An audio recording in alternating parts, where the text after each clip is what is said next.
Hey guys, Brian here with another foundation repair tip of the day.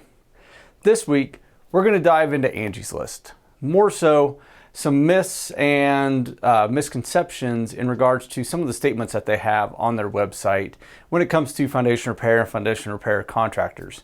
One of them being their philosophy on how to pick out a contractor and the signs and symptoms of things you want to look for and not look for in your foundation repair contractor. So stay tuned this week and we will continue on with this discussion.